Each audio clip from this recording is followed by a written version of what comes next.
Léo répondit, « Votre grâce est médecin occidental. Votre méthode d'examen diffère de la médecine chinoise, qui utilise l'observation, l'auscultation, l'interrogation et la palpation du pouls. La médecine occidentale, pour diagnostiquer les maladies cardiaques, doit s'appuyer sur les résultats d'examen par appareil pour poser un diagnostic précis. Je suis modeste, je ne connais que quelques rudiments de médecine chinoise, mais par l'observation de votre visage, j'ai pu diagnostiquer avec précision que mon maître souffrait d'une insuffisance de sang dans le cœur et d'une obstruction des artères cardiaques. Son système cardiovasculaire a certainement un problème. Léo, comment peux-tu être si sûr?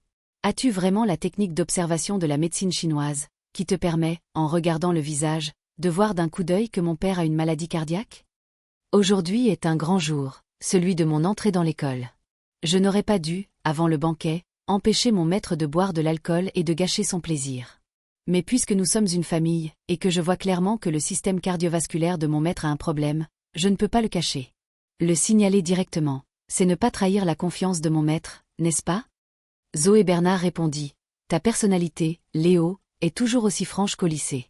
Tu es toujours si rationnel, j'aime beaucoup ce côté de toi.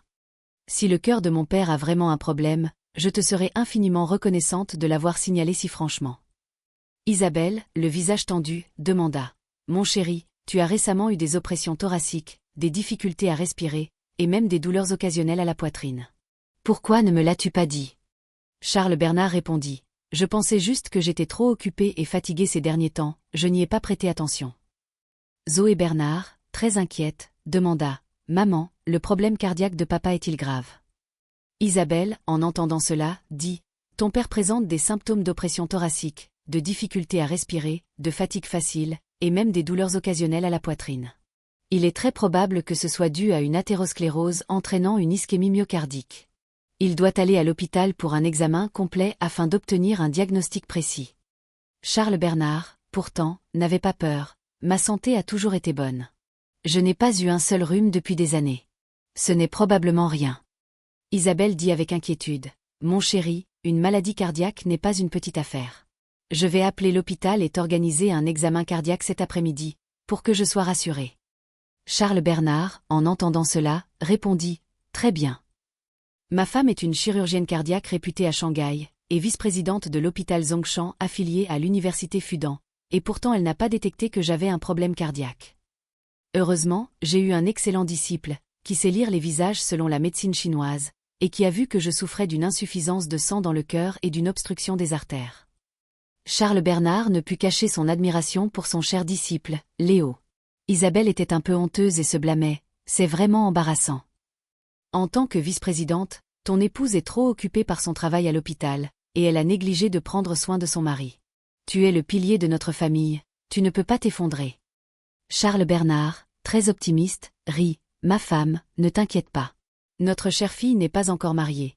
Je n'ai pas encore eu la chance de tenir mon petit-fils dans mes bras en tant que grand-père. Je n'ai pas envie de mourir. Touche du bois. Mon chéri, aujourd'hui est le grand jour où tu as accepté un disciple, pourquoi parler de mort? » Charles Bernard rit, « D'accord, j'ai mal choisi mes mots, d'accord. Si mon cher disciple ne me permet pas de boire d'alcool au banquet d'initiation, alors je ne boirai pas d'alcool aujourd'hui. Ordonnez au serviteur de servir le repas. » Isabelle, en entendant cela, le taquina, « Mon chéri, avant tu choyais ta fille, et maintenant tu commences à choyer ton disciple, n'est-ce pas? Papa ne choyait pas seulement son disciple, il choyait aussi sa femme, n'est-ce pas? » Isabelle répondit, « Vieux Bernard, tu fais des déclarations d'amour à ta femme devant ton disciple, ce n'est pas très convenable, non? Le maître et la maîtresse sont très affectueux, il n'y a rien de mal à cela. » Isabelle loua, « Léo, tu es vraiment un disciple précieux. Tu es intelligent, tu comprends les choses, tu es très apprécié, et tu es très instruit. Ton maître a vraiment trouvé un trésor. Madame Isabelle me flatte trop. » Léo répondit poliment, « Léo, tu n'as pas besoin d'être trop modeste. » Charles Bernard hocha la tête avec satisfaction. Isabelle demanda, « L'observation du visage est une technique d'observation de la médecine chinoise. Léo, as-tu aussi de profondes connaissances en médecine chinoise? » Léo répondit, « L'observation du visage selon la médecine chinoise consiste à comprendre la prospérité et le déclin du QI et du sang des organes, ainsi que la position de l'énergie perverse, à travers la couleur et l'expression du visage, pour diagnostiquer les maladies. Je n'ose pas dire que j'ai de profondes connaissances en médecine chinoise, je ne connais que quelques rudiments. Isabelle, à moitié convaincue, à moitié dubitative, demanda. Léo, alors examine le visage de ta maîtresse, et vois si son état de santé actuel nécessite un traitement de médecine chinoise. Léo, après avoir consulté l'écran virtuel du système et les informations d'alerte, se mit à observer le visage d'un air expert. Madame Isabelle, à part un léger déséquilibre hormonal dû à la ménopause, des insomnies, des rêves fréquents, des difficultés à s'endormir, et le fait que vous preniez récemment des somnifères pour dormir, vous n'avez aucun autre problème de santé. Isabelle, surprise. Léo, tu es vraiment incroyable. Comment as-tu pu, par la simple observation du visage selon la médecine chinoise, voir que ta maîtresse souffrait d'un déséquilibre hormonal dû à la ménopause, et qu'elle prenait récemment des somnifères à cause de l'insomnie? C'est vraiment trop fort. Charles Bernard Loua, disciple, tu as vraiment du talent. Tu as aussi de profondes connaissances en médecine chinoise. Zoé Bernard, avec un sourire malicieux, le mit au défi. Alors Léo, observe mon visage, je veux voir si tu peux dire quelque chose de sensé. Léo, après avoir consulté les informations du système, répondit. La santé de Zoé est très bonne. Seulement, chaque mois, pendant quelques jours, elle a un peu de douleur menstruelle. Pendant ses règles, elle devrait manger moins d'aliments crus et froids, gras, épicés et irritants. Zoé Bernard, le visage rougi, surprise, mon Dieu. Léo, tu as vu juste. On dirait que tu as vraiment la technique d'observation de la médecine chinoise. Ton talent pour lire les visages n'est pas du bluff. Tu es vraiment un homme extraordinaire et très instruit. Léo sourit sans rien dire. Isabelle Loua. En effet, la médecine occidentale finit par rejoindre la médecine chinoise. Léo, tu me fais vraiment te voir d'un autre œil. Madame Isabelle est une célèbre chirurgienne cardiaque de médecine occidentale. Faire étalage de mes modestes compétences en observation du visage de la médecine chinoise devant vous, c'est vraiment comme prêcher un converti. S'il y a quelque chose de bien ou de mal dit, j'espère que Madame Isabelle ne se moquera pas de moi. Isabelle, perplexe. Léo, tu as étudié la finance à l'université. Comment se fait-il que tu t'y connaisses autant en médecine chinoise? Léo répondit honnêtement. Mon père, avant de mourir dans un accident de voiture, était vice-directeur de l'hôpital du quartier de Shanghai. Mon grand-père, de son vivant, a tenu un cabinet de médecine chinoise au coin de la rue pendant toute sa vie. On peut dire que je suis né dans une famille de tradition de médecine chinoise. Ayant baigné dedans depuis mon plus jeune âge, je connais un peu la culture de la médecine chinoise. Ah, je comprends. Isabelle hocha la tête. Madame Isabelle est profondément attristée par le décès soudain de ton père. Maintenant que Léo, tu es si instruit et que la fortune te sourit, ton père décédé peut sourire au paradis. Léo, en entendant cela, fut un peu triste, et esquissa un sourire forcé. Charles Bernard dit, « Aujourd'hui est un grand jour, ne parlons plus de ces choses tristes. » Léo, tes parents sont tous les deux décédés. Tu es sans famille. Tu as dû endurer beaucoup de difficultés pendant toutes ces années à l'extérieur. À partir de maintenant, la maison des Bernard est ta maison. Je vais demander aux serviteurs de préparer une chambre, rien que pour toi. Isabelle, en entendant cela, fut très surprise. Elle n'aurait jamais imaginé que son mari, Charles Bernard, aimait autant son disciple, au point de lui demander de s'installer chez eux. You, maître, si je m'installe chez les Bernard, ne serait-ce pas très gênant? La villa des Bernard a beaucoup de chambres. Tu viens vivre avec ton maître, tu auras un serviteur pour t'occuper de ta vie quotidienne. Qu'y a-t-il de gênant? Votre disciple est habitué à vivre seul. Il vaut mieux que j'achète une villa près de la maison des Bernard dans le nouveau quartier de Gubei, pour être votre voisin. Zoé Bernard le taquina malicieusement. Une villa de luxe de plus de 20 millions, mon vieil ami, tu dis que tu l'achètes comme ça. Tu es vraiment arrogant maintenant. En tant que disciple du grand maître expert Charles Bernard, acheter une villa dans un quartier riche de Shanghai, il faut bien avoir les moyens. Vivre dans un quartier populaire, ce ne serait pas déshonorer l'école? Isabelle, très admirative, loua. Léo, tu viens juste de finir l'université, et rien que par tes propres moyens, tu as déjà la fortune avec toi, et tu as la capacité de dépasser ta classe sociale. Ton avenir est sans limite. Madame Isabelle me complimente toujours, je vais bientôt m'envoler. Charles Bernard ajouta, Léo, si tu achètes ta propre maison, je ne t'en empêcherai pas. Dans la maison des Bernard, il y aura toujours une chambre pour toi. Mets quelques vêtements, et quand tu voudras vivre avec ton maître et ta maîtresse, tu pourras y rester. Si tu veux vivre dans ta propre maison, tu vis dans ta propre maison. Si tu veux vivre chez les Bernard, tu vis chez les Bernard, d'accord? Léo ne put que répondre. Le disciple se conformera aux arrangements du maître. Charles Bernard, en entendant cela, sourit à pleines dents. Plus il regardait son cher disciple, plus il l'appréciait. Camarade de classe Léo, la famille Bernard t'accueille. Sur le joli visage de Zoé Bernard, un sourire timide et doux s'épanouit. Son regard vers Léo était un peu brillant. Ses yeux brillants comme de l'eau ne cachaient pas ses sentiments de jeune fille. Léo, humble et poli, répondit. Si je vous dérange, je vous prie de m'excuser. Camarade de classe Zoé, veuillez prendre soin de moi. Isabelle regarda sa fille Zoé Bernard, debout à côté, qui semblait très impatiente que Léo s'installe chez eux, pour vivre sous le même toit. Comme on dit, personne ne connaît sa fille mieux que sa mère. Isabelle savait très bien dans son cœur que sa fille Zoé Bernard et Léo, avec le temps, développeraient des sentiments. Ce n'était qu'une question de temps. Isabelle ne savait tout simplement pas encore si c'était une bonne chose, ou si elle faisait entrer le loup dans la bergerie. Salle à manger de la villa des Bernard. Sur une table à manger méticuleusement dressée, un somptueux banquet de plats de Shanghai était servi. Sur la table, chaque plat local de Shanghai dégageait un parfum séduisant, remplissant l'air d'une odeur qui mettait l'eau à la bouche. Léo était assis à la grande table, face à son maître Charles Bernard et sa famille de 3 personnes. Charles Bernard dit poliment. Aujourd'hui, j'avais initialement invité Léo à un dîner de famille. Je n'aurais jamais pensé que cela se transformerait en banquet d'initiation. Si le banquet manque de formalité, j'espère que Léo ne s'en formalisera pas.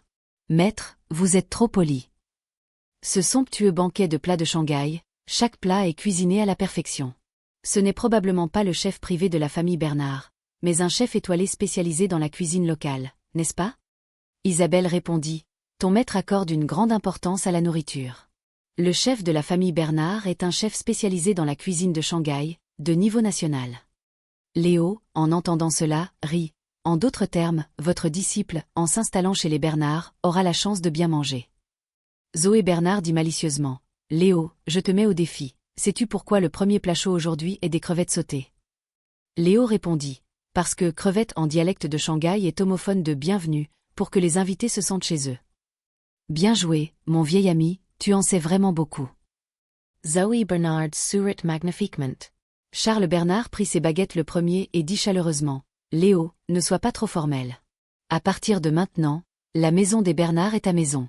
Mange ce que tu veux, assure-toi de bien manger et de bien boire. Oui, maître. Léo prit ses baguettes. Isabelle, utilisant des baguettes de service, servit de la nourriture à Léo d'un côté, et de l'autre, dit en souriant. Léo, goûte et dis-moi comment tu trouves la cuisine du chef de la famille Bernard. Merci, maîtresse. Léo goûta une bouchée de crevettes sautées et répondit. C'est tendre et croquant, moelleux et lisse, c'est délicieux. Nos crevettes sautées de Shanghai sont sautées nature, sans aucun autre ingrédient. Trempées dans une sauce au vinaigre, c'est un vrai délice. Isabelle, en entendant cela, rit. Léo, c'est bien si tu aimes. Si tu aimes, mange en plus. Léo leva sa tasse de thé, se leva et dit. Je prends le thé à la place du vin, je porte un toast à mon maître et à ma maîtresse, pour les remercier de leur généreuse hospitalité. D'accord, d'accord, d'accord. Charles Bernard prit également le thé à la place du vin, souriant à pleines dents. Isabelle sourit, but une gorgée de jus de fruits, et apprécia beaucoup la maturité et la politesse de Léo. Zoé Bernard dit, Léo, goûte le canard aux 8 trésors que notre chef a préparé. Depuis que je suis petite, j'adore ce plat célèbre de Shanghai. Léo, en entendant cela, prit une bouchée de canard aux 8 trésors, goûta et loua.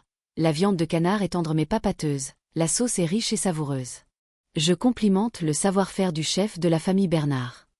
Ah! Zoé Bernard sourit doucement. C'est parce que j'aime ce plat de canard aux 8 trésors que mon père a dépensé beaucoup d'argent pour engager le chef du vieux restaurant du temple du dieu de la ville de Shanghai, pour qu'il soit le chef privé de la famille Bernard. Le maître choyait vraiment sa fille. Le chef de la famille Bernard cuisine si bien. Zoé, comment se fait-il que tu ne grossisses pas? Zoé Bernard répondit avec arrogance. En tant que pilote de moto de haut niveau, je dois gérer ma silhouette de manière stricte. L'apport calorique quotidien est guidé par un nutritionniste. Dans les compétitions de haut niveau, la taille et le poids du pilote ont une grande influence sur le poids de la moto de course, donc, nous ne pouvons pas grossir. Léo répondit. Ah, je comprends. On dirait que Zoé, pour devenir la pilote de moto numéro 1 en Chine, tu as dû faire beaucoup de sacrifices. Zoé Bernard sourit amèrement. C'est une longue histoire pleine de larmes. Tu vois ces côtes de porc aigre douces, comme elles sentent bon. Et pourtant, à cause de leur teneur élevée en calories, j'ai l'impression de commettre un péché rien qu'en mangeant une bouchée. Léo, en entendant cela, utilisa des baguettes de service, servit une côte de porc aigre-douce à Zoé Bernard, et dit d'un ton câlin, « Mangez une bouchée, ce n'est pas grave. Zoé, tu es si mince, tu ne grossiras pas facilement. » Zoé Bernard mangea joyeusement la côte de porc aigre-douce. Charles Bernard, voyant son cher disciple Léo, et l'amitié profonde entre Zoé Bernard et ses camarades de classe, si harmonieux, ne put s'empêcher de se sentir extrêmement heureux. Isabelle, voyant le regard extrêmement tendre de Léo pour Zoé Bernard, devina que les sentiments de Léo pour sa chère fille n'étaient probablement pas seulement de l'amitié. Le repas se déroula dans une atmosphère chaleureuse et agréable. Comme Zoé Bernard et Léo étaient des camarades de classe de lycée, et qu'ils avaient partagé la même table pendant 3 ans, ils étaient très proches. Par conséquent, Léo, son maître Charles Bernard et sa maîtresse Isabelle devinrent rapidement beaucoup plus proches. Passons les détails fastidieux. Après le repas, Léo, au volant de sa propre voiture, avec Zoé Bernard et sa maîtresse Isabelle, emmena son maître Charles Bernard à l'hôpital pour un examen cardiaque. Dans la voiture, Charles Bernard parlait encore joyeusement avec son cher disciple Léo, ne semblant pas conscient de la gravité de sa maladie cardiaque. Hôpital Zhongshan affilié à l'université Fudan de Shanghai. Bonjour, Madame la vice-présidente. Après que Léo et la famille de 3 personnes de Charles Bernard furent entrés à l'hôpital Zhongshan, le personnel médical qu'ils croisèrent en chemin salua tous très respectueusement la vice-préside. NTE Isabelle. Bonjour, Madame la vice-présidente. Tout au long du trajet, Isabelle hocha légèrement la tête en réponse, sans manquer de politesse.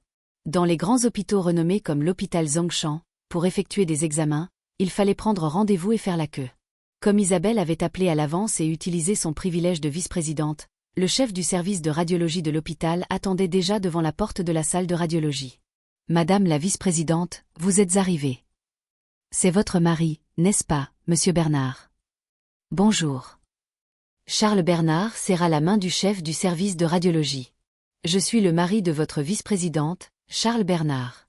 Je vous dérange. » « Bonjour, Monsieur Bernard. »« Pas de dérangement. Pas de dérangement. Vous êtes le mari de Madame la vice-présidente. Si votre cœur vous inquiète, organiser quelques examens internes n'est pas un problème. » Juste après, sous les ordres d'Isabelle, le chef du service de radiologie organisa successivement pour Charles Bernard une échographie cardiaque couleur, une IRM cardiaque, une coronarographie, etc. Zoé Bernard, accompagnée d'une infirmière, courut de haut en bas des étages, utilisant sa carte d'assurance maladie pour s'inscrire et payer les frais. La famille de la vice-présidente pouvait bénéficier du privilège de ne pas faire la queue, mais elle ne pouvait absolument pas profiter de l'hôpital. Ne pas payer les frais, et les subordonnés se plaindraient une fois et ce serait fini. Léo était chargé d'accompagner son maître Charles Bernard, et ils passèrent du temps à effectuer les examens. Plusieurs heures plus tard, après avoir enfilé sa blouse blanche, Isabelle s'assit dans le bureau du chef du service de chirurgie cardiaque. Elle utilisa la souris pour faire défiler les rapports d'examen de son mari, Charles Bernard, sur l'ordinateur. Son visage devint très sombre. Zoé Bernard demanda nerveusement, « Maman, comment sont les résultats des examens cardiaques de papa ?» Isabelle soupira. Comme l'a dit Léo en observant son visage, ton père, à cause de l'athérosclérose coronaire, a été diagnostiqué avec une sténose de l'artère cardiaque. Il doit être hospitalisé pour une intervention de pose de stent. Zoé Bernard, en entendant cela, les yeux rougis, demanda avec inquiétude, « La maladie de papa est-elle si grave ?» Isabelle répondit honnêtement, « Ton père a actuellement 2 artères cardiaques sténosées à plus de 70%, et il risque une crise cardiaque à tout moment. Heureusement, ton père a eu un bon disciple. Aujourd'hui, en observant son visage selon la médecine chinoise, il a découvert que le cœur de ton père avait un problème. Si la maladie de ton père avait continué, une fois qu'une crise cardiaque se serait produite, les conséquences auraient été inimaginables. » Zoé Bernard s'exclama avec surprise. La technique d'observation de Léo est vraiment trop incroyable. Les résultats de son observation du visage sont les mêmes que les résultats des examens de médecine occidentale de mon père. Le diagnostic final est le même, c'est vraiment incroyable. Charles Bernard, en entendant cela, son visage changea instantanément. Il fronça les sourcils et dit, « Ma femme, ma maladie cardiaque est-elle vraiment au point de nécessiter une intervention de pose de stent ? Mon chéri, tu dois être hospitalisé immédiatement pour une intervention de pose de stent sur les artères cardiaques sténosées. » Charles Bernard était un peu embarrassé. « Mais ma femme, ce soir, je dois aller à la chaîne de télévision de Shanghai, en tant qu'expert, pour enregistrer l'émission « Expertise d'héritage familial ». Si je suis hospitalisé maintenant, Ne serais-je pas absent de l'enregistrement de l'émission d'expertise? Isabelle fronça les sourcils. Mon chéri, maintenant, ta vie est-elle plus importante ou l'enregistrement de l'émission d'expertise? Bien sûr que la vie de ton mari est plus importante. Mais si je suis soudainement absent de l'enregistrement de l'émission d'expertise, ou l'équipe de l'émission Expertise d'héritage familial, trouvera-t-elle un expert pour me remplacer au pied levé? Papa, la personne qui peut te remplacer pour aller à la chaîne de télévision de Shanghai et enregistrer l'émission Expertise d'héritage familial, est loin au ciel, mais juste devant toi. Charles Bernard, en entendant cela, regarda son cher disciple Léo, et s'exclama, « Léo, j'ai failli oublier ce gamin. Je vais appeler personnellement le réalisateur de l'émission, et te recommander de me remplacer pour aller à la chaîne de télévision de Shanghai, en tant qu'expert en chef du comptoir des trésors anciens, pour enregistrer l'émission Expertise d'héritage familial. » Oui, maître. Maître, soyez tranquille, hospitalisez-vous pour la pose de stent. Votre disciple ne déshonorera certainement pas l'école, et accomplira avec succès l'enregistrement de l'émission d'expertise télévisée. Léo, poussé au pied du mur, participa à l'enregistrement de l'émission Expertise d'héritage familial, ce soir-là, et saisit une occasion de changer sa vie à la chaîne de télévision de Shanghai. Isabelle était ravie. Mon chéri, heureusement que tu as eu un bon disciple. Léo, je compte sur toi. Madame Isabelle, soyez tranquille, je n'ai jamais raté ce que j'entreprends. D'accord. Alors je vais maintenant faire les formalités d'hospitalisation, pour la pose de stent. Charles Bernard hocha la tête avec satisfaction. Zoé Bernard demanda, « Maman, tu es une chirurgienne cardiaque réputée. Est-ce que tu vas personnellement poser le stent pour papa ?» Ça. Isabelle hésita un peu, embarrassée. Léo, voyant l'embarras de sa maîtresse, intervint. Les chirurgiens opèrent rarement leurs proches. Il vaut mieux laisser un autre excellent médecin poser le stent pour mon maître. Zoé Bernard demanda, « Pourquoi ?» Léo répondit, « Parce qu'un chirurgien qui opère un proche aura du mal à le faire, ce qui entraînera une pression psychologique excessive. Si, pendant l'opération, ses émotions sont affectées, son esprit n'est pas concentré, il est distrait, et il ne peut pas opérer normalement, cela pourrait au contraire causer des dommages involontaires à son proche. » Ah, je comprends. Zoé Bernard avait compris. Isabelle loua. « Léo, tu es une personne compatissante, tu sais faire preuve d'empathie, tu comprends les difficultés de ta maîtresse. Tu es vraiment un bon garçon qui comprend les choses. » Léo sourit simplement. Charles Bernard rassura. « La pose de stent n'est pas une grosse opération. Ma fille, ne t'inquiète pas trop pour ton père. » Oui. Zoé Bernard, les yeux rougis, hocha la tête. Léo, prévenant, demanda. « Maîtresse, pendant que mon maître est hospitalisé, a-t-il besoin de quelque chose? Je vais maintenant au supermarché voisin en acheter. » Charles Bernard, regardant sa montre, dit « Léo, ne t'inquiète pas de ces petites choses. Il est déjà 17 heures. Il reste moins d'une heure avant l'enregistrement en direct de l'émission d'expertise Expertise d'héritage familial. Tu peux maintenant te rendre en voiture à la chaîne de télévision de Shanghai. Ne te laisse pas retarder par les embouteillages. » Très bien, maître. Une fois que j'aurai fini d'enregistrer l'émission, j'achèterai quelques produits de santé pour vous fortifier, et je viendrai vous voir à l'hôpital. Au revoir, maître, maîtresse. Basi griega. Ton maître a une grande fortune et une longue vie, Léo, ne t'inquiète pas trop. Isabelle lui dit, fais attention sur la route, conduis prudemment. Oui, maîtresse. Au revoir, Léo. Zoé Bernard força un sourire. Au revoir, Zoé. Léo partit rapidement. Après le départ de Léo, Charles Bernard dit joyeusement, Léo, ce disciple précieux, plus je le regarde, plus je l'aime. Il est vraiment à mon goût. Zoé Bernard, un peu effrayée, dit, Papa, heureusement qu'aujourd'hui Léo, en observant ton visage selon la médecine chinoise, a découvert que ton cœur avait un problème, et qu'il ne t'a pas laissé boire d'alcool au banquet d'initiation. Sinon, si quelque chose était arrivé, il aurait été trop tard pour le regretter. De toute évidence, Léo et son maître Charles Bernard se complétaient. Chacun était le bienfaiteur de l'autre. Léo n'avait pas besoin d'apprendre beaucoup de compétences en expertise de son maître Charles Bernard. Ce dont il avait besoin, c'était du prestige de l'école et des relations sociales de la famille Bernard, pour l'aider à gravir rapidement les échelons, comme un cerf-volant dans le vent. Les coulisses de l'enregistrement de l'émission Expertise d'héritage familial, de la chaîne de télévision de Shanghai. Jeune homme, tu ne t'es pas trompé de plateau. L'équipe de notre émission a besoin d'un expert chevronné, on ne tourne pas une série pour adolescents. Il ne reste que quelques minutes avant le début de l'enregistrement officiel. Tu ne plaisantes pas, n'est-ce pas? La réalisatrice aux cheveux noirs et aux yeux bleus, Mary Yang, regardait ce jeune et beau Léo, si impatiente qu'elle était un peu désemparée. On voyait la réalisatrice métisse sino-américaine, Mary Yang, qui combinait une beauté unique de l'Orient et de l'Occident. Ses yeux profonds étaient comme un lac clair, sa peau pâle était délicate et brillante, sa silhouette grande et élancée était pleine de courbes, ses longs cheveux flottaient, l'intelligence et la beauté coexistaient, son aura était extraordinaire. Ding! Le système d'informations universel afficha une notification. Nom, Mary Yang. Sexe, féminin. Groupe sanguin, A. Âge, 30 ans. Métisse sino-américaine. Taille, 170 cm. Poids, 54 kg. Mensuration, poitrine 95 cm, taille 63 cm, hanche 92 cm. View. Profession, directrice générale et réalisatrice de l'émission Expertise d'héritage familial, de la chaîne de télévision de Shanghai. Désir profond, petite veuve adepte de l'abstinence. Chaque nuit, elle est seule dans sa chambre, vide, solitaire, froide, réprimant ses désirs intenses. Léo, beau et radieux, regarda la réalisatrice Mary Yang, au charme exotique, et répondit « Sœur Marie, je ne me suis vraiment pas trompé de plateau. Je suis l'expert en chef du comptoir des trésors anciens, Léo Dubois. Mon maître ayant été hospitalisé d'urgence cet après-midi, je ne peux que le remplacer pour enregistrer cet épisode de l'émission Expertise d'héritage familial. » Mary Yang cligna de ses yeux bleus, regarda Léo en costume blanc à double boutonnage d'Armani, portant une Rolex, son allure de magnate autoritaire, et dit, un peu incrédule, « L'expert en chef de votre comptoir des trésors anciens est si jeune. » Léo répondit en posant une autre question. Un jeune et bel expert affectera-t-il les audiences de l'émission? Affecter les audiences, probablement pas à ce point.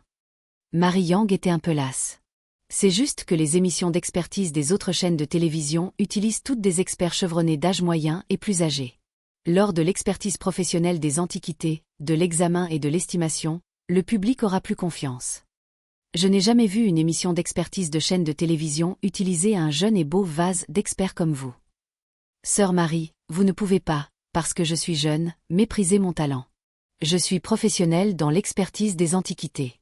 Bien que j'ai les moyens de vivre de mon apparence, j'ai aussi des compétences. Vous utilisez le mot « vase » pour me décrire, vous pensez que je suis beau mais inutile. Mary Yang, si impatiente qu'elle se gratta la tête, regarda ce Léo si beau qu'elle en tombait, et dit, peu convaincue. Alors, prouve-moi que tu as le niveau pour être un expert professionnel à l'antenne. Léo regarda de haut en bas la réalisatrice Mary Yang, sa silhouette si sexy qu'elle faisait saigner du nez, et dit, la bague en argent que vous portez à l'annulaire, c'est une bague de chasteté.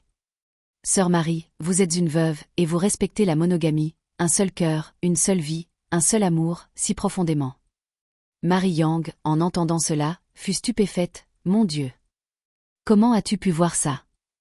Léo répondit, je vous l'ai dit tout à l'heure, l'expertise des antiquités est mon métier, l'expertise des femmes est mon hobby.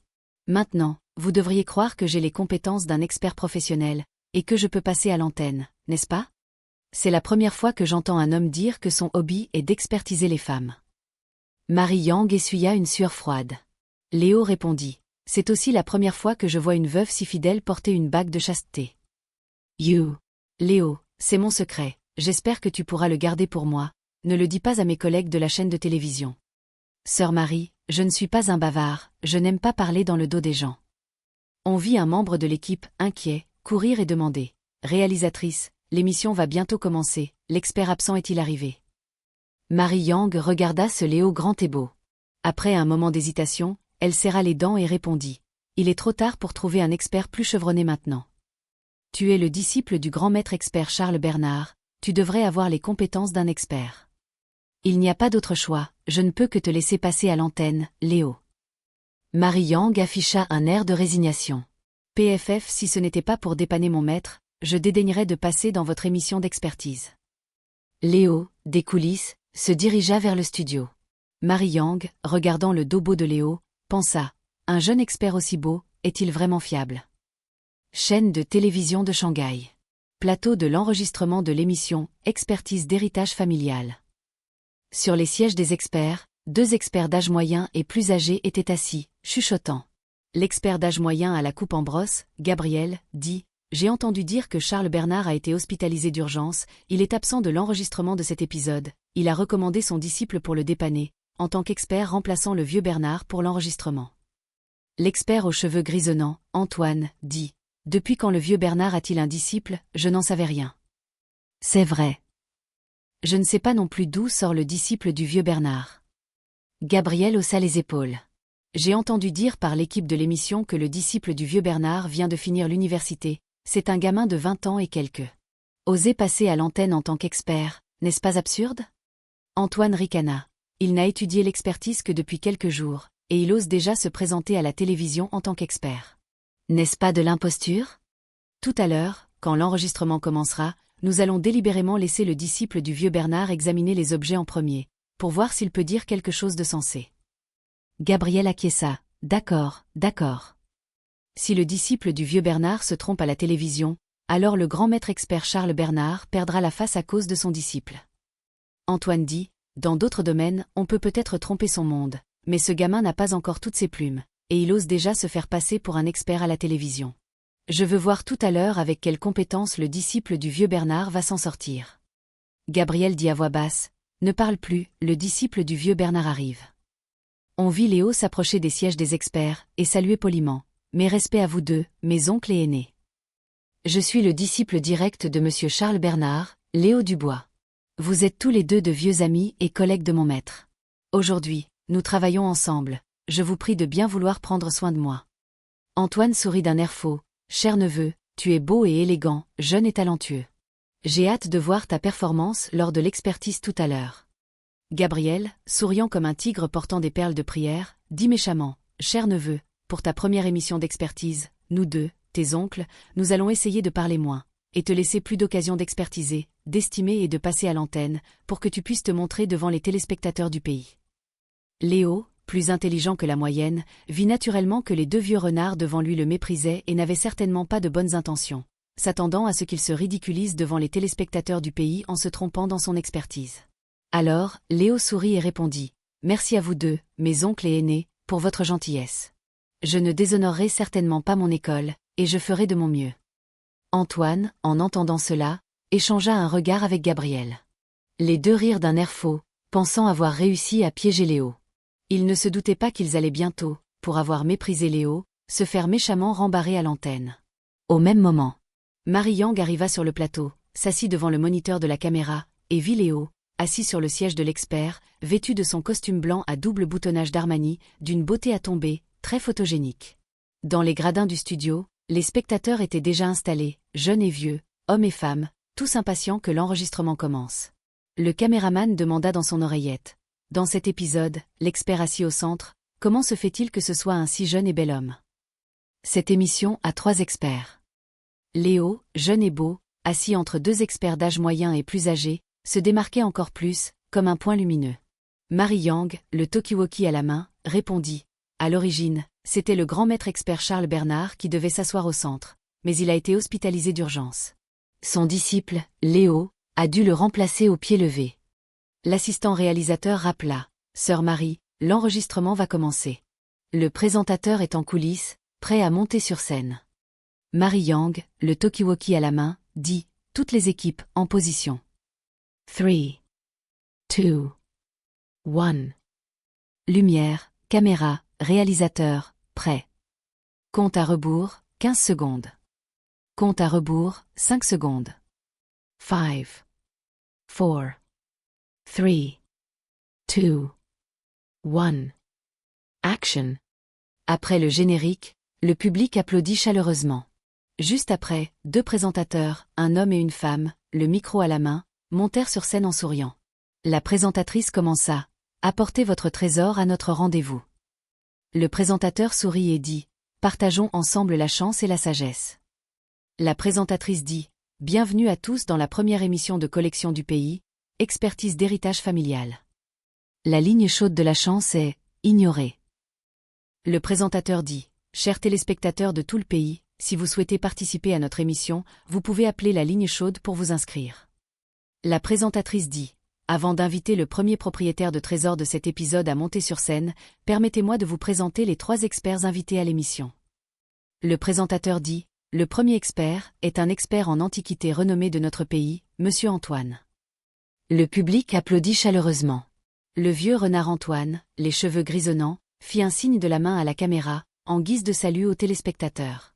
La présentatrice dit, le deuxième expert est l'expert en chef du comptoir des trésors anciens, Monsieur Léo Dubois, et le jeune expert Léo est également le seul disciple direct du grand maître expert Charles Bernard. Le public applaudit chaleureusement. Marie Yang, sur le moniteur de la caméra, vit l'image de Léo, faisant un signe de la main à la caméra, souriant légèrement et hochant la tête. Elle sentit un battement de cœur qu'elle n'avait pas ressenti depuis longtemps. You. Marie Yang pensa. On dirait que je suis vraiment restée chaste trop longtemps. Pourquoi, en voyant Léo, ai-je un tel sentiment de fascination? Lorsque le présentateur présenta le troisième expert, Gabriel, le public dans la salle commença à chuchoter à voix basse. L'émission « Expertise d'héritage familial » a été diffusée pendant de nombreux épisodes, et n'a jamais utilisé un expert aussi jeune. Ce Léo, peut-il convaincre les gens? C'est vrai. J'ai entendu la présentatrice dire que ce jeune expert Léo est le disciple du grand maître expert Charles Bernard. Rien qu'en entendant ça, on sait que c'est juste une relation. Il est là pour se faire connaître à la télévision. Ce Léo, est-il venu pour faire le clown? Qu'il ne se trompe pas tout à l'heure, et ne déshonore pas son maître Charles Bernard. Trouver un jeune et bel homme pour faire semblant d'être un expert, l'émission « Expertise d'héritage familial » n'a-t-elle pas pu inviter un expert chevronné? L'équipe de l'émission n'a-t-elle pas délibérément créé un jeune et bel expert pour augmenter les audiences et attirer un public féminin? Est-ce un imposteur ou un vrai? On le saura en le mettant à l'épreuve. C'est vrai. Le premier propriétaire de trésor de cet épisode est sur scène. On vit Madame Dubois, la propriétaire du trésor, apporter une petite tortue dorée sur scène pour la faire expertiser. La présentatrice demanda, « Madame Dubois, aujourd'hui, en venant à notre émission, avez-vous quelque chose à dire aux téléspectateurs ?» Madame Dubois, la propriétaire du trésor, un peu nerveuse, répondit, « J'espère beaucoup de cette expertise. J'espère que les experts de l'émission pourront révéler la valeur de ma collection. » Le présentateur dit, « Oui, Madame Dubois, veuillez apporter votre collection à la table des experts pour expertise. » Madame Dubois se dirigea vers la table des experts et posa la petite tortue dorée sur la table d'expertise. Gabriel dit méchamment, « Cher neveu, regarde d'abord. » Léo, en entendant cela, prit la petite tortue dorée, l'examina simplement. Sur l'écran virtuel devant ses yeux, une information d'expertise verte clignota, indiquant qu'il s'agissait d'une véritable antiquité. Antoine, regardant Léo assis au centre du siège des experts, lui tendit également le micro avec de mauvaises intentions. Léo sourit, prit le micro, et, regardant Madame Dubois, la propriétaire du trésor, demanda « Bonjour, madame. » « Bonjour, monsieur l'expert. Je viens de la campagne de Shanghai, j'ai toujours été agricultrice avec mon mari.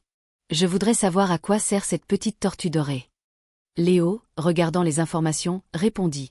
D'après sa forme et les caractères gravés sous le ventre de la tortue dorée, c'est un sceau. Ce sceau en forme de tortue date de la dynastie Han. Les sceaux officiels des dynasties Han de l'Ouest et de l'Est, pour les fonctionnaires de niveau comté et supérieur, avaient une forme de tortue. Les grades inférieurs utilisaient un bouton de sceau en forme de nez. Un sceau en or de la dynastie Han symbolise le statut non ordinaire du propriétaire du sceau. À l'époque Han, la tortue avait de nombreuses significations. Les petits fonctionnaires ne pouvaient pas utiliser de sceau en forme de tortue. Même pour les hauts fonctionnaires, leur salaire devait dépasser 2000 boisseaux pour qu'ils puissent utiliser un bouton de sceau en forme de tortue. De plus, pour les hauts fonctionnaires ordinaires, le matériau du sceau était l'argent. Un sceau en forme de tortue en or, il fallait l'avoir reçu en récompense pour être qualifié pour l'utiliser.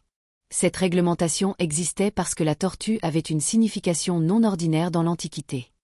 La tortue elle-même a une très longue durée de vie, donc un sceau en forme de tortue signifie que le détenteur du sceau vivra longtemps. De plus, dans l'Antiquité, la tortue avait aussi le sens de protéger la maison et de porter chance. Dans les 4 bêtes divines que les anciens vénéraient, l'incarnation de la tortue noire est basée sur la tortue. Le livre Bao Puzi, Nei Pian dit « Tout ce qui naît mourra, mais la tortue et la grue vivent longtemps. » Ce qui naît mourra, mais la tortue et la grue sont très longévives. De plus, comme les anciens utilisaient autrefois des carapaces de tortue comme monnaie, la tortue symbolise également la richesse et la chance. D'après la technique de sculpture et les caractères en écriture sigillaire sous le ventre, ce sceau en forme de tortue est authentique. De plus, c'est le sceau en or du roi de Guangling de la dynastie Han de l'Est, un trésor national inestimable. Madame Dubois, la propriétaire du trésor, debout à côté, en entendant l'expertise de Léo, fut immédiatement ravie, agitant les mains, si heureuse qu'elle ne pouvait se contenir. Le public dans la salle, en entendant cela, applaudit et acclama, se réjouissant pour Madame Dubois. La belle réalisatrice métisse, Marie Yang, voyant sur le moniteur de la caméra Léo, d'une beauté époustouflante à l'écran, commenter l'expertise avec confiance et professionnalisme, passa de l'inquiétude à un magnifique sourire exotique. Il m'a vraiment surprise. Je n'aurais jamais pensé que ce jeune expert, Léo, était vraiment un expert compétent, avec de vastes connaissances et de réelles compétences. J'avais peur que cet épisode soit un fiasco à cause de Léo. Je n'aurais jamais pensé qu'en utilisant un jeune et bel expert, l'image de l'émission serait si belle. Cet épisode est une grande réussite.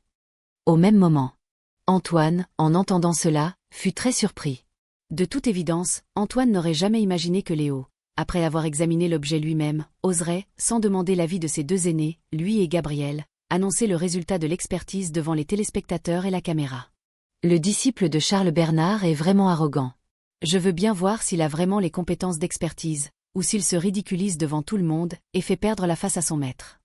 Pensant ainsi, Antoine examina attentivement le seau en or en forme de tortue, et fut immédiatement surpris, pensant, le disciple de Charles Bernard n'est pas simple. Avec mes 30 ans d'expérience en expertise, je ne peux que voir que ce seau en or est un véritable seau en forme de tortue de la dynastie Han de l'Est, mais je n'ose pas conclure que ce seau en or est le seau en or du roi de Guangling de la dynastie Han de l'Est. Je n'aurais jamais pensé que Léo, si jeune et talentueux, atteindrait le sommet dès ses débuts, et serait encore plus fort que moi avec mes 30 ans d'expérience. Je me suis vraiment fait rembarrer par un jeune. Antoine, ayant fini de penser, loua avec un peu d'embarras, « Cher neveu, tu as un bon œil. Cher neveu, tu es bien le disciple direct du grand maître expert Charles Bernard.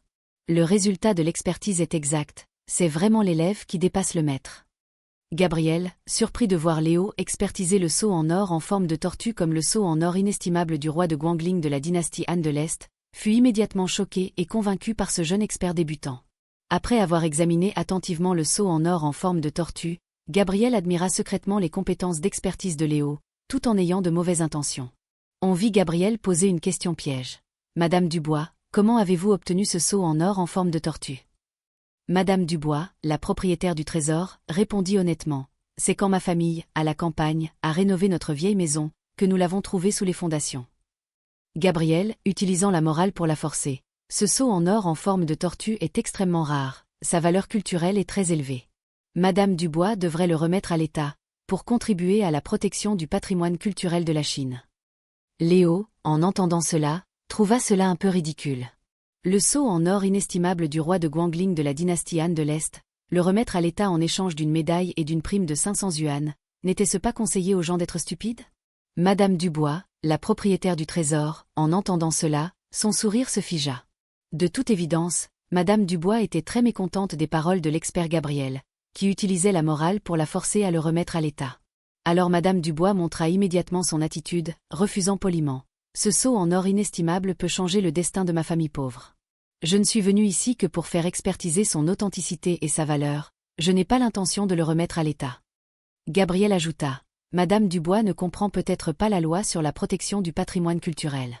Ce seau en or que vous avez n'est pas un héritage familial, mais une antiquité déterrée. Il doit être remis à l'État.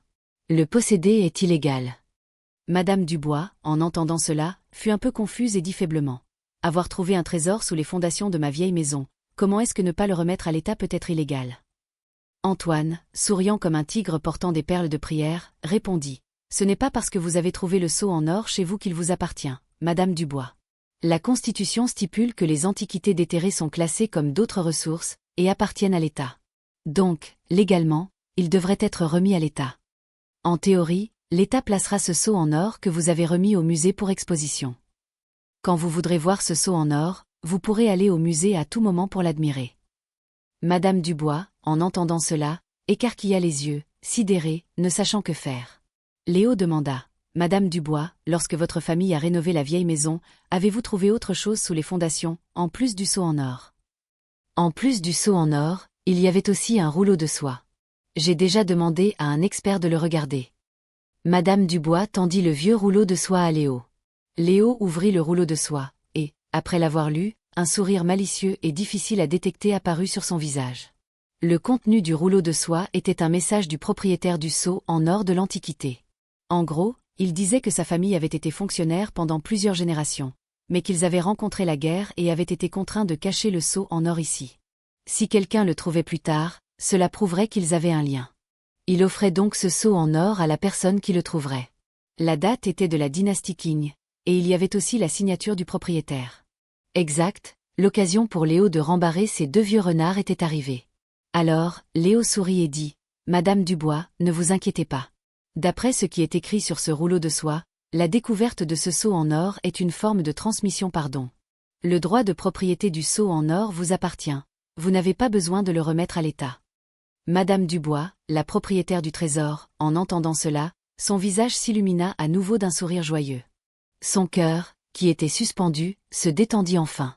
Après avoir lu le vieux rouleau de soie, Antoine et Gabriel se regardèrent, sans voix. Ils étaient un peu embarrassés de s'être fait rembarrer. Gabriel changea de sujet, le vieux renard, le visage souriant, se défendit avec force. « Madame Dubois, je n'ai pas non plus exigé que vous remettiez le sceau en or à l'État. Si vous ne voulez pas le faire, l'équipe de l'émission ne vous forcera pas. » Madame Dubois, calmée, sourit et demanda. « Je voudrais savoir, ce sceau en or du roi de Guangling de la dynastie Han de l'Est, quelle est sa valeur de collection actuelle sur le marché ?» Gabriel, délibérément, sous-estima la valeur. Bien que ce sceau en or soit relativement précieux, en raison de sa valeur culturelle, la pureté de l'or n'est pas élevée, et la carapace de la tortue est également assez usée, donc sa valeur de collection n'est pas très élevée. Je donne une estimation de 7,8 millions de yuan. Si vous acceptez de vendre le rouleau de soie avec, vous pouvez obtenir 8,6 millions de yuan. Madame Dubois était folle de joie. En 2000, 8,6 millions de yuan était une somme énorme pour une personne ordinaire. Gabriel, avec de mauvaises intentions, continua. Pour éviter que le sceau en or ne soit perdu à l'étranger, si Madame Dubois accepte de me confier le sceau en or et le rouleau de soie pour collection et recherche, je suis prêt à offrir 10,5 millions de yuan. Madame Dubois n'était qu'une simple agricultrice, elle n'avait jamais vu autant d'argent. En entendant cela, elle sourit à pleines dents. Léo, excellent observateur, fut surpris de voir Madame Dubois sur le point d'accepter de vendre ce sceau en or inestimable pour le bas prix de 10,5 millions de yuan à l'expert Gabriel, qui la piégeait délibérément. Alors, Léo dit, « Madame Dubois, ce sceau en or inestimable du roi de Guangling de la dynastie Han de l'Est est un trésor national extrêmement précieux. Sa valeur de collection actuelle sur le marché dépasse les 100 millions. Si vous le vendez aux enchères à Hong Kong, il peut facilement atteindre 2 cents à 300 millions, un prix exorbitant. » Quoi? Madame Dubois fut tellement choquée qu'elle ouvrit la bouche. Après un court moment d'hésitation, Madame Dubois sauta de joie, si heureuse qu'elle ne pouvait se contenir. Si Léo ne l'avait pas gentiment avertie, Madame Dubois, la propriétaire du trésor, aurait été trompée par l'expert Gabriel. Des choses similaires étaient très courantes dans le milieu de l'expertise. Le public dans la salle applaudit chaleureusement, se réjouissant pour Madame Dubois. You. Gabriel, méchamment rembarré, se sentit si honteux devant le public et la caméra qu'il aurait pu creuser un trou pour s'y cacher. You. Antoine, le visage surpris, fut choqué de voir Léo défendre la justice. Il avait suivi son vieil ami Gabriel et avait piégé Madame Dubois. Il se sentit honteux et ne sut plus où se mettre. La belle réalisatrice métisse, Marie Yang, assise derrière le moniteur de la caméra, voyant Léo, lors de l'enregistrement de l'émission, rembarrer publiquement l'expert Gabriel aux intentions malveillantes, ne put s'empêcher de se sentir extrêmement satisfaite. Trop cool. Je n'aurais jamais pensé que ce jeune expert, Léo, était en fait un personnage impitoyable et discret. Dès sa première émission, il a publiquement rembarré un expert chevronné.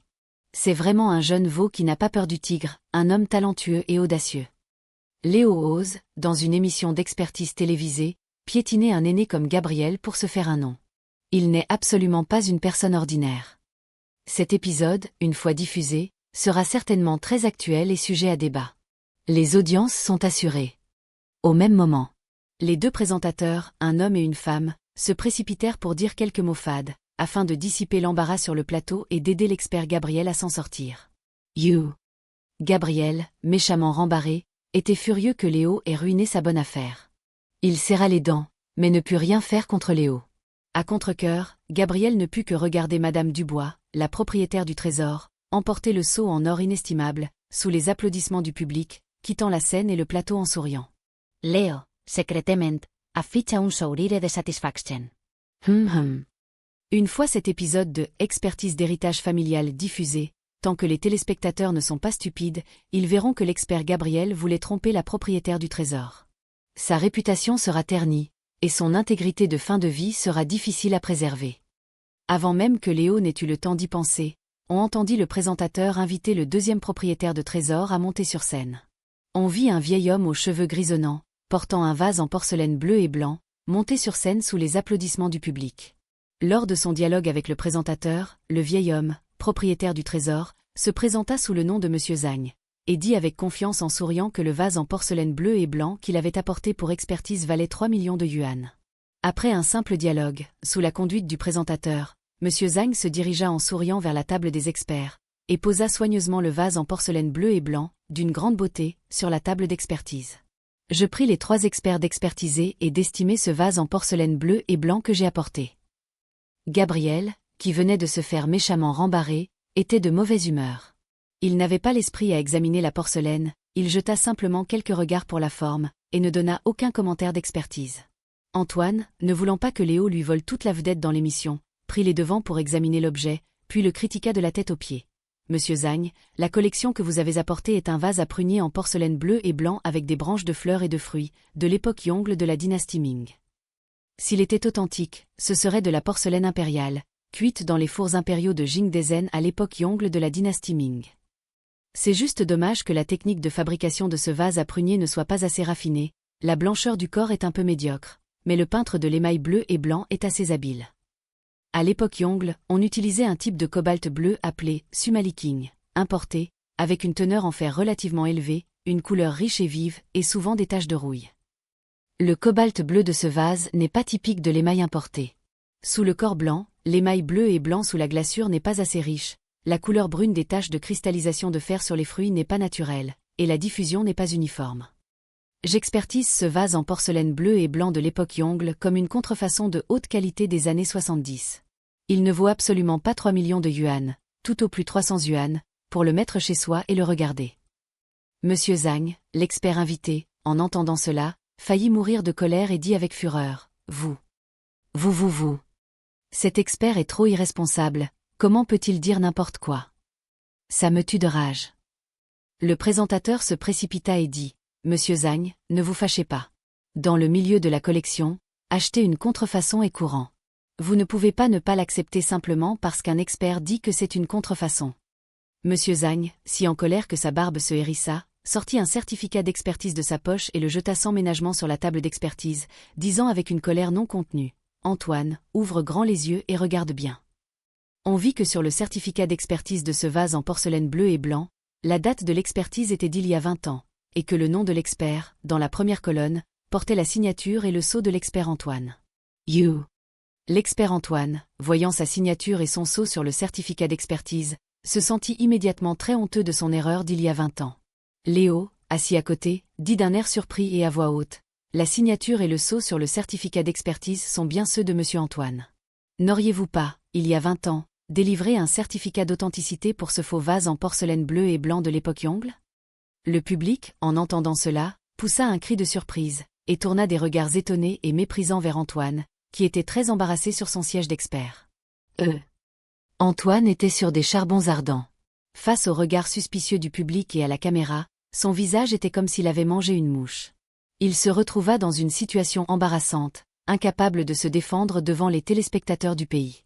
La belle réalisatrice métisse, Marie Yang, assise derrière le moniteur de la caméra, voyant l'image de l'enregistrement de l'émission, une scène si dramatique, saisit avec sensibilité le point de vue d'actualité de l'émission. Alors, Marie Yang prit rapidement son talkie-walkie et ordonna, « Le caméraman, zoomez immédiatement, gros plan sur le visage embarrassé de l'expert Antoine. » Une fois cet épisode diffusé, l'actualité et les audiences exploseront certainement. Le caméraman obéit. La caméra de l'émission zooma rapidement, capturant le moment d'embarras d'Antoine, incapable de se défendre. Genial. C'est l'effet que je veux pour l'émission. Je veux voir comment l'expert Antoine va s'expliquer avec Monsieur Zhang, le propriétaire du trésor. Ce gamin, Léo, est assez rusé.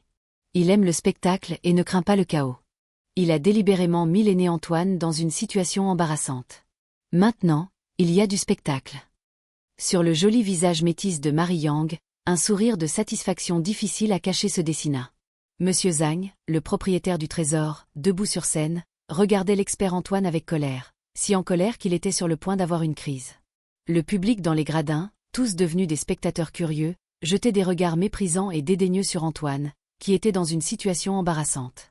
Gabriel, assis sur le siège de l'expert, regarda son collègue Antoine, pensant, tout à l'heure, c'était moi qui étais embarrassé et qui perdais la face. Maintenant, c'est au tour du vieux Antoine. Je rougis même pour le vieux Antoine. La situation embarrassante actuelle est pire qu'une scène d'accident de voiture. Avant que ce gamin, Léo, ne passe à l'antenne, le plateau n'avait jamais connu une situation aussi embarrassante et incontrôlable. Comment se fait-il que, pour la première fois que ce gamin passe à l'antenne, le vieux Antoine et moi ayons tous les deux perdu la face? Après un court moment d'hésitation, Antoine ne put que se raidir et nier avec serment. Bien qu'il y ait ma signature et mon sceau sur ce certificat d'expertise, ils ont été falsifiés par quelqu'un d'autre. Pardon, Monsieur Zhang. Le vase en porcelaine bleue et blanc de l'époque Yongle que vous avez apporté aujourd'hui, ainsi que le certificat d'expertise, sont tous des faux. Monsieur Zhang, en entendant cela, faillit cracher du sang de colère. Tout son corps tremblait. Il pointa Antoine du doigt et dit avec fureur, « Vous !» Il y a 20 ans, c'était vous, lors d'une expertise payante organisée par une institution d'expertise, qui avez expertisé sur place que mon vase en porcelaine bleue et blanc était authentique. Je l'ai toujours chéri comme un héritage familial. Maintenant, vous me dites que c'est un faux, et vous dites même que le certificat d'expertise est un faux. J'ai vécu jusqu'à cet âge, et je n'ai jamais vu un disciple aussi effronté et sans scrupule que vous. Antoine, en entendant cela, fut un peu sans voix, si honteux qu'il voulait creuser un trou pour s'y cacher. Dans une situation d'urgence, Antoine réalisa soudain que l'institution d'expertise sur le certificat avait fermé depuis de nombreuses années, et que le temps était si éloigné qu'il était impossible de retracer l'authenticité du certificat d'expertise. Personne ne pouvait non plus prouver que, à l'époque, la personne qui avait perçu les frais d'expertise, signé et scellé le certificat d'expertise, était bien Antoine. Alors, Antoine cacha sa conscience et continua de nier. Vous avez dû être trompé par quelqu'un qui m'a imité. Moi, Antoine, je n'ai jamais signé et scellé ce genre de certificat d'expertise. Vous. Monsieur Zhang était si en colère qu'il ne pouvait plus parler. Gabriel dit, le monde de la collection est plein de vrais et de faux, c'est un chaos. On a toujours dit qu'on en a pour son argent. Mon vieux, quand tu collectionnes, si tu achètes une contrefaçon, tu dois l'accepter. Je connais très bien l'écriture d'Antoine. La signature sur le certificat d'expertise est très différente de l'écriture du vieux Antoine. J'ose garantir avec ma réputation que la signature sur le certificat d'expertise n'est absolument pas la signature du vieux Antoine. Gabriel défendit avec force son vieil ami et collègue Antoine. Léo, en entendant cela, pensa, ta réputation ne vaut rien, et tu oses encore garantir pour les autres. Je suis vraiment impressionné par toi. Monsieur Zhang regarda Gabriel avec colère et dit avec fureur, vous êtes tous les deux des requins, pas un seul n'est bon. You, Gabriel Ritjean. Léo, qui aimait le spectacle, dit, en fait, il est très simple pour monsieur Antoine de prouver son innocence. Il suffit de faire une expertise graphologique. Après tout, ce qui est vrai ne peut pas être faux, et ce qui est faux ne peut pas être vrai. Monsieur Zhang, en entendant cela, les yeux brillants, dit immédiatement, oui, oui, oui. Alors faisons une expertise graphologique, pour voir qui ment. Antoine, en entendant cela, transpira abondamment, se sentant très coupable. 1 million de chevaux de boue galopaient dans le cœur d'Antoine. Il ne put s'empêcher de maudire les 8 générations d'ancêtres de Léo. La belle réalisatrice métisse, Marie Yang, assise derrière le moniteur de la caméra, voyant Léo piéger Antoine de manière si rusée, ne put s'empêcher d'afficher un sourire malicieux. Ce gamin, Léo, est vraiment méchant. On dirait que l'expert Antoine n'osera probablement pas faire d'expertise graphologique. Cet épisode, une fois diffusé, sera plein d'actualité, les audiences sont assurées. Après un court moment d'hésitation, Antoine dit, il est impossible que, chaque fois qu'un faux certificat d'expertise avec ma fausse signature et mon faux sceau apparaît, je doive faire une expertise graphologique avec la personne. Avec ma réputation dans le monde de l'expertise, je n'aurai pas le temps de faire autre chose. Tout mon temps serait consacré à prouver mon innocence et à faire des expertises graphologiques avec les autres. Je ne pourrais pas m'occuper de tant de choses. Monsieur Zhang, en entendant cela, fut si en colère qu'il devint rouge. Il prit son vase en porcelaine bleue et blanc, ne voulant plus se disputer avec ce petit homme, lança un regard furieux à Antoine, puis quitta le plateau en colère, sans se retourner. Voyant monsieur Zhang, le propriétaire du trésor, partir en colère, Antoine essuya une sueur froide, but une gorgée d'eau de manière tactique, et poussa enfin un soupir de soulagement. On vit sur le visage de Léo un sourire malicieux difficile à détecter, qui fut clairement vu par Mary Yang sur le moniteur de la caméra, ce qui la fit rire secrètement. Un seul épisode n'était pas encore terminé, et Léo, qui remplaçait son maître Charles Bernard au pied levé, avait déjà laissé une profonde impression sur la belle réalisatrice métisse, Mary Yang. Juste après, on vit le présentateur se précipiter pour calmer le jeu, dissipant l'atmosphère embarrassante sur le plateau. La présentatrice dit « Le monde de la collection est profond. Chers téléspectateurs, lorsque vous collectionnez, ne croyez pas aveuglément aux soi-disant certificats d'expertise, ils peuvent tous être falsifiés. » Le présentateur acquiesça « C'est vrai. La route de la collection est semée d'embûches. Bien voir, voir avec précision, c'est la condition préalable pour commencer à collectionner. » La présentatrice acquiesça « C'est vrai. Aiguiser son œil est le facteur le plus important de la collection. Croire aveuglément aux certificats d'expertise ne fait que donner aux escrocs l'occasion de profiter.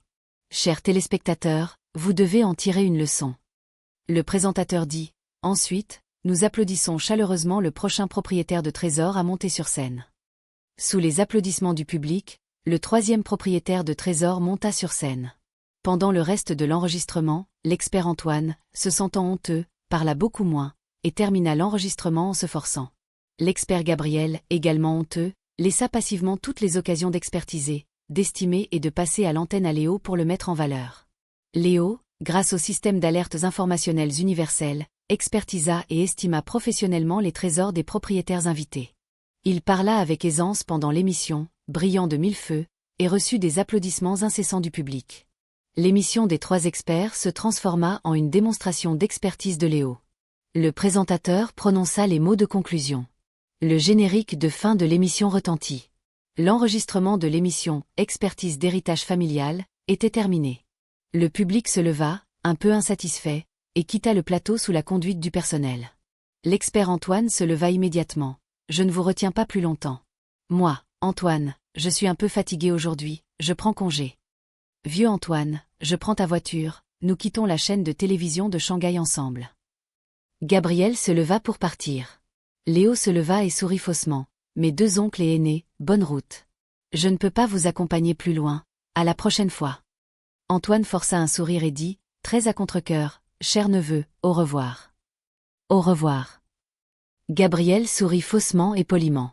Au moment où Antoine et Gabriel, les deux vieux renards, se retournèrent pour partir, le sourire faux sur leur visage se figea.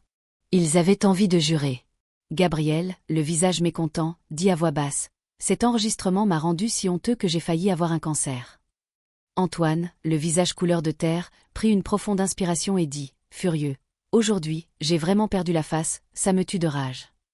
Ça me tue vraiment de rage. » Gabriel, en partant, se plaignit. Ce disciple de Charles Bernard, il a l'air inoffensif et poli, mais en fait, il est extrêmement rusé. Antoine, tout en marchant, dit, « C'est vrai. Ce gamin, Léo, aime le spectacle et ne craint pas le chaos. Il a même jeté de l'huile sur le feu, en me demandant de faire une expertise graphologique pour prouver mon innocence. On voit d'un coup d'œil qu'il n'a pas de bonnes intentions. » Gabriel soupira. « Nous sommes tous les deux des experts renommés dans le secteur. Notre expérience combinée en expertise doit dépasser les 60 ans. Aujourd'hui, nous avons tous les deux perdu face à ce gamin, Léo. On dirait que le disciple direct du vieux Bernard, son intelligence et ses méthodes, sont bien supérieures aux nôtres. » Antoine serra les dents. « Aujourd'hui, nous avons été négligents, nous n'aurions pas dû mépriser ce Léo. Nous nous sommes vraiment fait rembarrer. » Gabriel acquiesça. « C'est vrai. Moi, Gabriel, je suis dans le monde de l'expertise depuis tant d'années, et je n'ai jamais subi de perte. Aujourd'hui, ce gamin, Léo, m'a publiquement saboté, en révélant que le sceau en or en forme de tortue valait des centaines de millions, me mettant dans une situation embarrassante devant tout le monde. » Antoine, las, dit, avec les relations sociales du vieux Bernard à Shanghai, pour ouvrir la voie à son disciple Léo, « Léo n'est pas seulement issu d'une école prestigieuse, il a aussi de l'intelligence et de l'ambition, il ne manque ni de méthode ni de compétences. Il accomplira de grandes choses à l'avenir. Nous ne pouvons pas nous faire d'ennemis avec lui. » Gabriel, pragmatique, dit, « Léo est la nouvelle étoile du monde de l'expertise, nous sommes le soleil couchant. On dirait qu'il est temps de laisser la place aux jeunes. On dirait qu'il faut accepter de vieillir. » Antoine soupira et secoua la tête. Les deux vieux renards du monde de l'expertise, la tête baissée, quittèrent la chaîne de télévision de Shanghai, le visage sombre. Après la fin de l'enregistrement, Léo dit au revoir au personnel du plateau, puis s'apprêta à quitter le plateau de l'émission Expertise d'héritage familial. Et Léo, attends un peu. Léo, en entendant cela, se retourna et vit la belle réalisatrice métisse, Marie Yang, courir vers lui. Sœur Marie, y a-t-il autre chose? Léo, puis-je te réserver pour le prochain épisode? Léo refusa poliment. La semaine prochaine, mon maître sera probablement sorti de l'hôpital. À ce moment-là, il pourra probablement passer à l'antenne lui-même. Votre équipe ne privilégie-t-elle pas les experts d'âge moyen et plus âgés? Marie Yang rit gênée. En fait, pas vraiment. Je n'ai jamais rencontré un expert aussi jeune et beau, et aussi compétent que vous. Aujourd'hui, avec vous à l'antenne, l'effet de l'émission est excellent. L'équipe de l'émission Expertise d'héritage familial, nous espérons que vous pourrez être notre invité expert permanent. Qu'en dis-tu, Léo, ça t'intéresse? Léo répondit, pas intéressé. You. Marie Yang, surprise. Léo, l'occasion de devenir célèbre à la télévision, d'autres se battraient pour l'avoir, tu ne la chéris pas. Sœur Marie, n'avez-vous pas entendu dire « l'homme craint la célébrité comme le cochon craint d'être gras » Moi, Léo, j'aime par-dessus tout faire fortune discrètement. Aujourd'hui, si mon maître n'avait pas été malade et qu'il n'y avait pas eu d'urgence, je n'aurais même pas daigné passer dans votre émission. Mon temps précieux, je l'utilise pour gagner de l'argent, me la péter, et coucher avec des femmes. Léo rit avec désinvolture. Marie Yang, en entendant cela, essuya une sueur froide et dit faiblement. Votre personnalité débridée et sans contrainte est vraiment directe, sans la moindre dissimulation. Sœur Marie, vous me complimentez, ou vous me critiquez? Bien sûr que je vous complimente. Pour ne rien vous cacher, j'admire beaucoup votre talent d'expertise et votre éloquence. Avec votre silhouette de mannequin et votre beauté renversante, il vous suffit de passer régulièrement dans notre émission pour devenir rapidement un expert célèbre dans tout le pays. Léo, avec désinvolture, si je voulais être une star, je deviendrais directement chanteur, n'est-ce pas? En plus de l'expertise des antiquités, vous chantez aussi très bien. Léo, se lissant les cheveux d'un air dandy, répondit avec arrogance. Je suis modeste, je connais un peu de tout. Chanter, cette petite chose, c'est un jeu d'enfant. Marie Yang pinça les lèvres et sourit. Vous n'êtes pas du tout modeste. Si nous avons l'occasion, nous irons ensemble au karaoké, pour voir vos compétences en chant, un jeu d'enfant. Léo, en entendant cela, le coin des lèvres se releva en un sourire malicieux. Sœur Marie, vous me donnez un rendez-vous. Marie Yang sourit et demanda. Si je vous donne un rendez-vous au karaoké, pouvez-vous accepter de continuer à passer dans notre émission, en tant qu'invité expert? Léo regarda de haut en bas la réalisatrice métisse sino-américaine, Marie Yang, sa silhouette petite, pleine et séduisante, sa peau pâle, son beau visage, ses longues jambes. Il avait un faible pour cette petite veuve adepte de l'abstinence. Alors, Léo répondit, si vous m'invitez au karaoké, alors autant y aller tout de suite, ce soir. Marie Yang, ravie. En d'autres termes, vous avez accepté d'être notre invité permanent.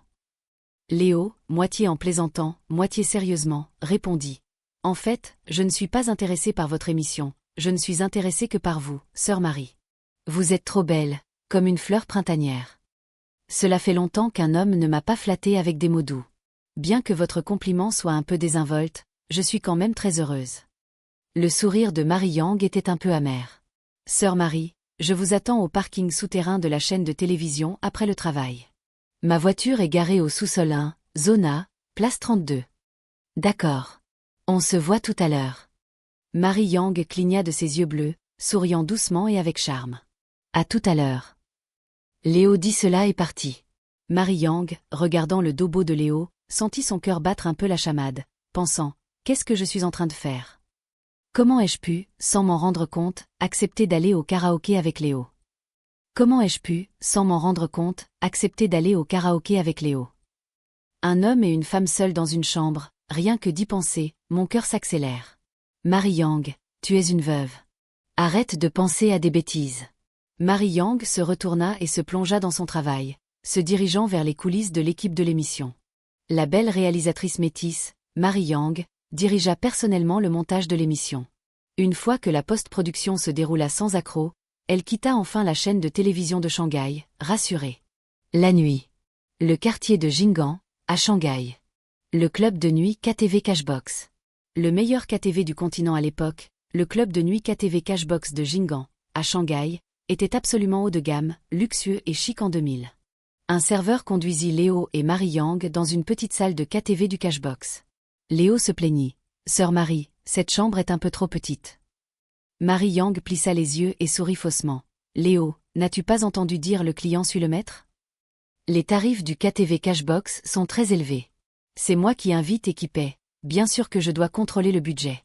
Nous ne sommes que deux à chanter, une petite chambre est assez grande. » Léo haussa les épaules. « Très bien. » Les lumières de la chambre étaient très tamisées, créant une atmosphère romantique, parfaite pour un rendez-vous karaoké entre amoureux. Le serveur, curieux, regarda Léo et dit en souriant. « Jeune homme, c'est la première fois que je vois un client venir au KTV avec sa propre guitare, apportant son propre instrument. » Léo, tenant sa guitare, répondit. « Je veux chanter des chansons dont le KTV Cashbox n'a pas la bande-son, je ne peux que m'accompagner moi-même. » Le serveur tendit le menu du KTV et demanda. « Que voulez-vous boire ?»